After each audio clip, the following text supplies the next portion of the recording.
शादी के एक दिन पहले संगीत का कार्यक्रम चल रहा था और परिवार के सभी लोग उस संगीत का मजा ले रहे थे। जब कार्यक्रम खत्म हुआ तो सभी लोग खाना खाने के लिए दूसरे हाल में चले गए। वहां पर सभी लोग अपनी अपनी प्लेट लिए खाना खाने में व्यस्त थे। सोनिया भी प्लेट में खाना लेकर एक कुर्सी में बैठकर अपने रिश्तेदार के साथ खाना खा रही थी। सोनिया की बगल वाली कुर्सी देखकर एक नौजवान लड़का आया और खाना खाते हुए सोनिया से बात करने लगा। फिर उसने सोनिया से उसका नाम पूछा। सोनिया ने अपना नाम बताया और फिर सोनिया ने भी उसका नाम पूछा। उसने अपना नाम विजय बताया और कहा कि मैं जयपुर का रहने वाला हूँ। काफ़ी देर तक उन दोनों ने बातें की।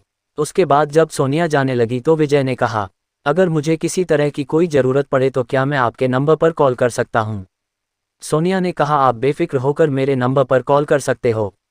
सोनिया ने विजय को अपना मोबाइल नंबर दिया और फिर वहाँ से उठकर चली गई। सभी कामों से फुर्सत होने के बाद वह अपने कमरे में चली गई। सोनिया रात को अपनी मम्मी के साथ सोई थी। कमरे में जाते ही सोनिया में साड़ी उतारकर नाइटी गाउन पहन लिया और फ़ोन देखने लगी। उसने देखा कि उसके व्हाट्सएप पर कुछ मैसेज आए हुए थे जिसमें एक नंबर नया था जो कि उसने फ़ोन में सेव नहीं था। उसमें लिखा था कि आप जब भी फ्री हो तो मुझे मैसेज करिएगा। सोनिया ने उसका जवाब देते हुए कहा, आप कौन? जल्दी वहाँ से मैसेज आया और साथ में एक फ़ोटो आई। सोनिया ने देखा कि वह फ़ोटो विजय की है जो सोनिया के बगल में बैठकर खाना खा रहा था। फिर उधर से एक मैसेज और आया, उसमें लिखा था, क्या आप मेरे लिए पीने वाले पानी का इंतजाम कर सकती हो क्योंकि मेरे कमरे में पानी नहीं है। सोनिया ने ओके लिखकर हाँ कर दिया। पहले सोनिया ने सोचा कि किसी को कहकर पानी भिजवा दूं, लेकिन उनका कमरा ज़्यादा दूर नहीं था, इसलिए वह खुद बोतल लेकर कमरे की तरफ चल पड़ी। सोनिया उस वक्त नाइटी में थी और दुपट्टा भी नहीं वाला हुआ था। उसके दोनों सामने से तने हुए थे। सोनिया ने कमरे के बाहर खड़े होकर घंटी बजाई और विजय ने दरवाज़ा खोला।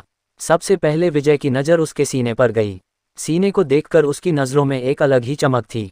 विजय भी उस वक्त हाफ पैंट और बनियान में था। सोनिया में विजय को पानी दिया और वापस जाने लगी। विजय ने कहा, कुछ देर रुकोगी? नहीं क्या? सोनिया ने कहा, नहीं आज नहीं, क्योंकि मुझे सोना है और कल सुबह जल्दी उठना है।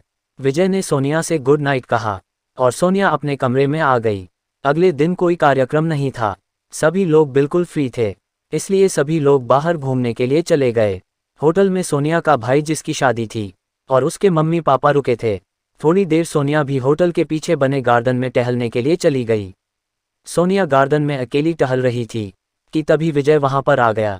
विजय सोनिया के भाई का दोस्त था जिसे उसके भाई ने अपनी शादी में इनवाइट किया था। विजय पास आकर सोनिया से बोला, तुम बाहर घूमने नहीं गई क्या? सोनिया ने कहा, नहीं, मुझे होटल में कुछ काम था।